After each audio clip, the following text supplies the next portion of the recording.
are in the third week of our series, Gifted, where we've been talking about this Christian term, this Bible term. Maybe you've read it before and never truly understood it, or maybe you've heard it used in culture throughout. It's in various songs and things like that. But this idea of bless or blessing.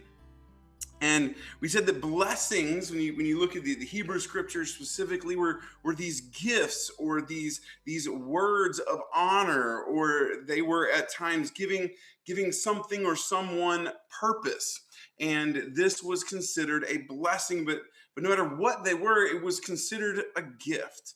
And then when you come into the New Testament, what you find is that everyone is blessed with these things called spiritual gifts. And this is what we said. We said divine blessing always benefits the blessed, but is not intended to only bless the blessed. Like any other good spiritual practice, it will center us and serve others. And so we said that these divine blessings come through us. And this is how we worded it in our overarching series idea worth discussing. The big idea that we're talking about through this whole series is this: we are blessed to be a blessing.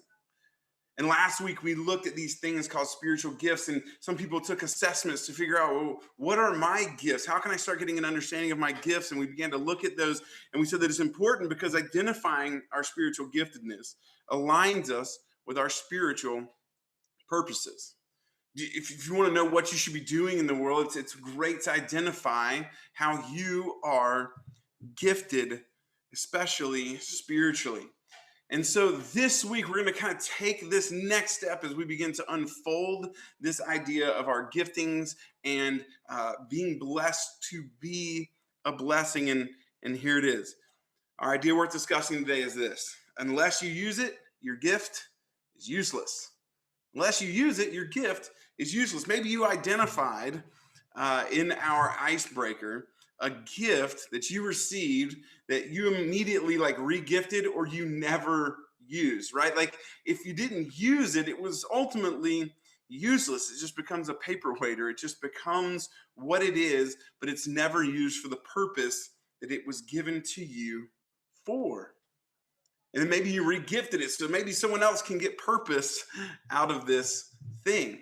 But unless you use it, your gift is useless. We understand that in practical, physical ways, but this is also an incredibly spiritual truth for all of us. So what we're going to do is we're going to look at a letter by Paul the Apostle. Some people know him as Saint Paul, and he went around these missionary journeys and started churches all over Greece.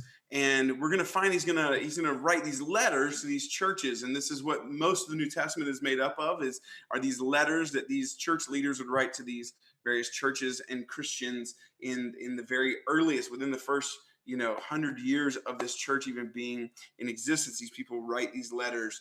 And so this church that was in the city called Corinth was, if you read the two letters that we see Paul, and we know that he wrote another letter that we don't have, and we know that they wrote correspondence to him, because even we're going to see today, they asked him a question about some things, and that's what he's trying to explain. But this church at Corinth was messed up. I mean, I've heard of some messed up churches and a lot of problems within churches and gathering. Like people were getting drunk at communion and then acting foolishly. And one of the guys in the church had a sexual relationship with his mother-in-law. And there was all these things, or it's his stepmother. It was all these things that people would look at and go, that's probably not healthy church community. But that was the church in Corinth.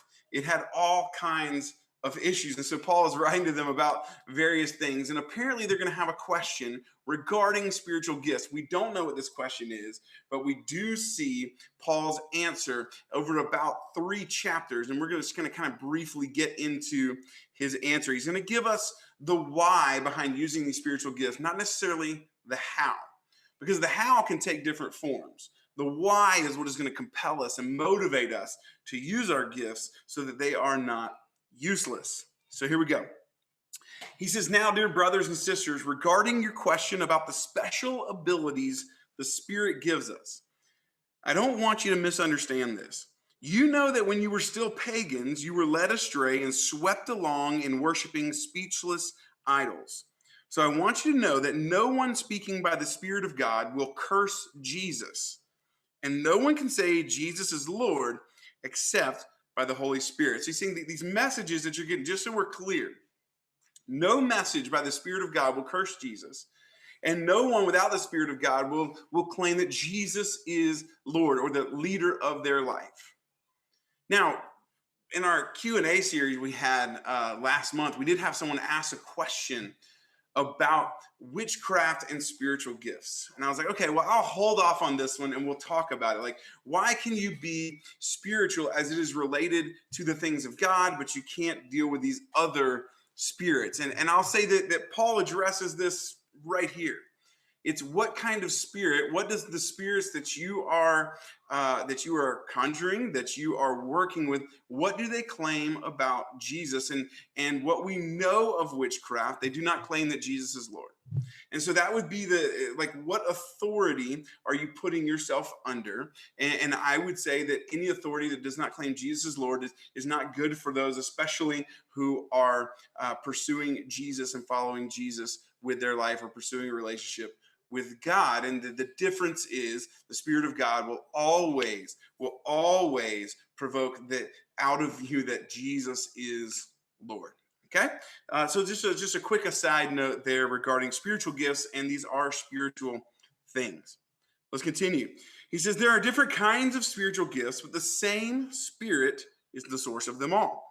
There are different kinds of service, but we serve the same Lord. God works in different ways, but it is the same God who does the work in all of us. So we all have different gifts and different ways to use them. He kind of just gives this overarching statement, and various churches have various ministries to give people opportunities to use them.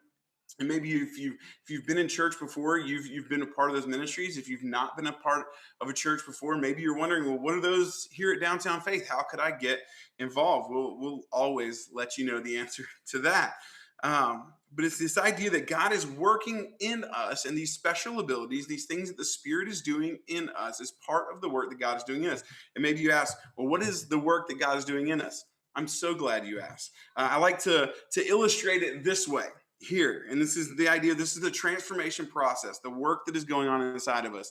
And we break up into 4 categories that are always in process. And it's discover, devote, delight, display. Discovering this thing that God is calling you to, this thing that God has for you, discovering this new way of being in the world, devoting yourself to that. And in that, we find that this is the really hard quadrant, right? This is where life gets really tough. But when you push through that, you begin to grow and transform into something new. And that is this delight. That is, you begin to delight in the work that God is doing. You find yourself in a good place, and then you don't get stuck there, or else you become very selfish, right? No, the work that is done in us is so that we can display God's love to a broken world. And then when you do that, you tend to discover something new. And this is the process. This is the work that God is doing in us. Some people call it discipleship. Some people call it sanctification. And this, no matter what you call it, no matter what word you want to attach to it, the idea is God is transforming you to be more like Jesus. And when you follow Jesus, this is the work that God is doing in us. He continues, a spiritual gift is given to each of us so we can help each other. Blessed to be a blessing. Blessed to be a blessing. To one person, the Spirit gives the ability to give wise advice. To another, the same Spirit gives a message of special knowledge. The same Spirit gives great faith to another, and to someone else, the one Spirit gives the gift of healing. He gives one person the power to perform miracles and another the ability to prophesy. He gives someone else the ability to discern whether a message is from the Spirit of God or from another spirit. Still another person is given the ability to speak in unknown languages, while another is given the ability to interpret what is being said. It is the one and only Spirit who distributes all these gifts. He alone decides which gift each person should have. And we talked about that last week as we kind of gave a summary of these gifts and we identified them in our life. But he continues, the human body has many parts, but the many parts make up one whole body. So we're going to get this body metaphor, and it's a metaphor we can all understand because we all exist in a body. It has many parts, but it is part of one whole body.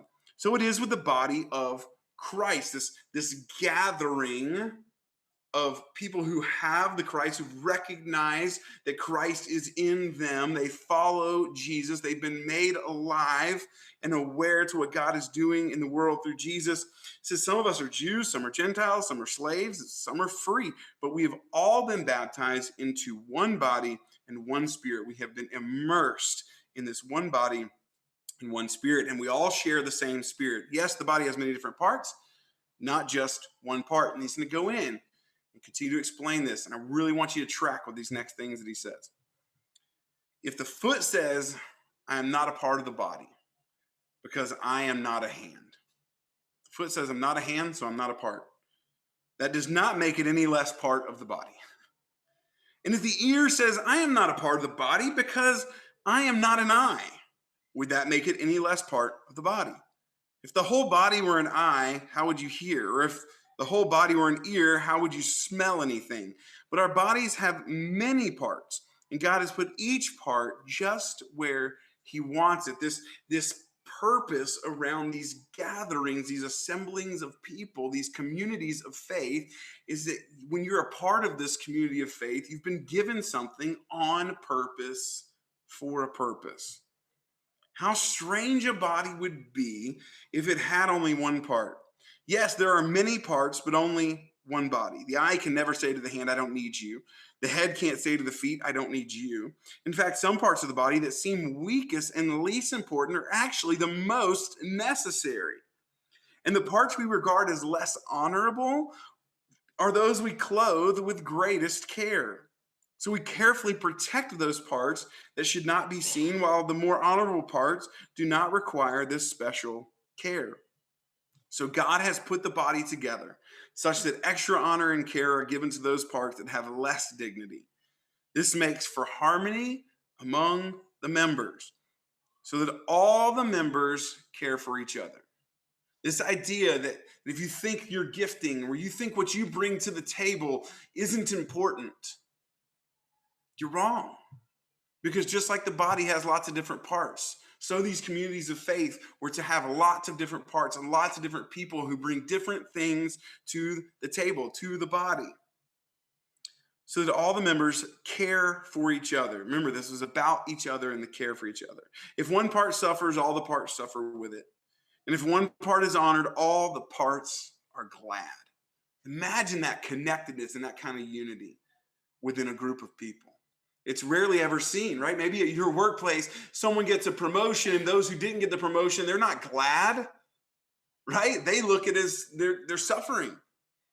But instead, what we want to do in this community of faith is we say, no, if that is honored, we are glad because we are all honored with it because we are a body. Look what he says. All of you together are Christ's body, and each of you is a part of it. I love this quote by Pastor Andy Stanley. He says, if you're a follower of Jesus without a church, something is missing and you're missing something.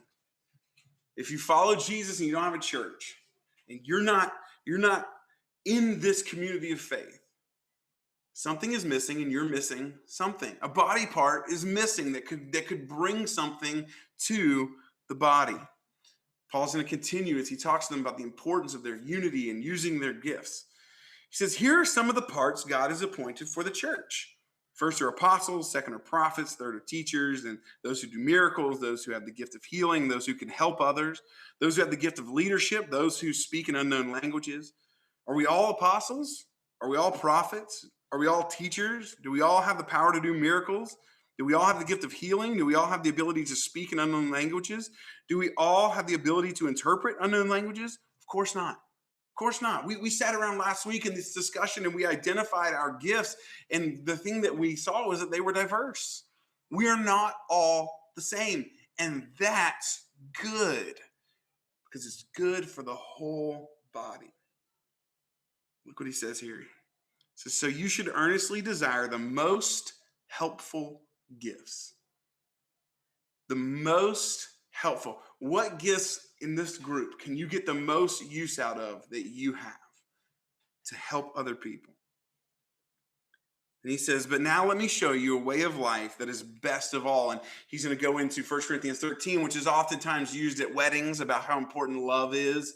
But this passage this writing is for the church. It's for a community of faith. It's for people who want to use their gifts to help others. And he says this: you can have all the giftings. You can have them all, and you can have them all just stacked on top of each other. You can just have them all, bunches and bunches of gifts. But if you don't have love, you have nothing. This is an incredible lesson for us all, that the best way to live our life is to use our gifts motivated, compelled by love. Because I can have all the gifts in the world. I can get up here and I can speak, but if I don't have love motivating it, he says it's just like cymbals being banged together. And so then he's going to go into what we have in our Bibles as chapter 14 of 1 Corinthians there. And he's going to talk to them about using certain gifts at the gatherings, and how these gatherings should be done decently and in order, that there should be a plan around them, and that there's certain ways you should exercise certain gifts. And then he's going to do this for us. He's going to say, well, my brothers and sisters, let's summarize. And so I want to kind of get to this summary here by Paul. He says, all these things I've been talking about with the gifts, let's summarize. When you meet together, one will sing, another will teach, another will tell some special revelation God has given, one will speak in tongues, and another will interpret what is said. But everything that is done must strengthen all of you. Everything that is done must strengthen all of you. It's why we design our gatherings the way we do. It's why we have the opportunities we have for people to exercise their gifts, is so that it will strengthen all of us in that process and that work that God is doing for us. So let's talk about this today. Making the most of your spiritual gift. Making the most of your giftedness. And I want to encourage you in some things. I want to kind of teach you some things. I want to kind of lay out some things in a way that will help you understand how they connect to your transformation, that how you're blessed to be a blessing, and that when you do that, that process also begins to transform you and your heart. So let's look at these 4 things. Identify, exercise, amplify, mobilize. First off, identify. Now you think, well, Jeremy, last week we looked at identifying our gifts. We're not just identifying gifts at this point. We are, that is included. But we're also identifying what are our passions. Because it is our spiritual gift, right, multiplied by our passions and our natural gifts that begin to put us on this journey. That's where we begin to find out, where do I belong in this body? Right? What are those natural passions that you have, that natural gifting? Multiply it by those spiritual gifts that you've identified. And then you begin to see where you belong in the body, and how what you bring to the table strengthens everyone else. That's identify. And then we want to exercise. This is, you begin to use your gift regularly within the church, within a local community of faith. And if you're here with us and you're part of these discussions, and we love that. We want more people to be a part of these discussions, because we think these discussions matter, because they are practical. They are about life and faith. But there's also opportunities to use your giftings and your passions in the church. And I would ask, are you plugged in? Are you involved? Are you actively using what you have been given to bless, first off, just right here in this community of faith? Now we're going to see that it gets bigger, but the reason why we want to do this is because this is a safe place to begin using our gifts and to learn about them, right? Because in this place, we're all about grace and forgiveness and love. And what better group of people than this family of faith that has your back, that when you begin to use the gift, you're going to fail at times, just like anything else that you're trying that is new. And so I encourage you to exercise them within a local community of faith. And then you want to amplify those gifts. And this is that sweet spot where you're like, okay, now I'm in a rhythm. I know my gifts. I know where I belong in the church. And so you begin to study and practice, study and practice, study and practice. How do I use this gift better, more? How do I amplify what is already inside me for those who are around me? And then once you've identified and exercised and begun to amplify that gift, you come back around to mobilize, which means this: you find strategic ways to use your gift on a consistent basis in the world. I move it from this local community of faith into my everyday life in the world.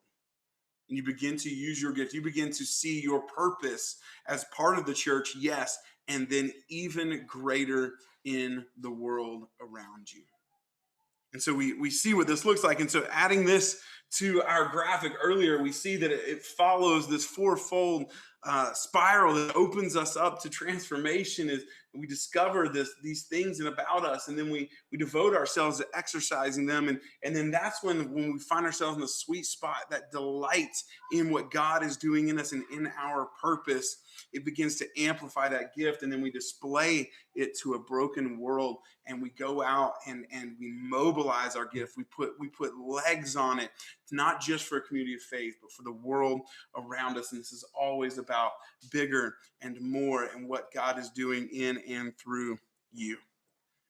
Because unless you use it, your gift is useless. Maybe you've identified in this series gifts that you have. Maybe you've identified one that you're like, this is what really drives my faith right now. But now you're ready to begin to put this into process and identify where you can be involved and to strengthen those gifts and to amplify those things in your life. And we are trying to provide ways where you can continue to do that, and do that in and through this local community of faith. Where are you using your giftedness?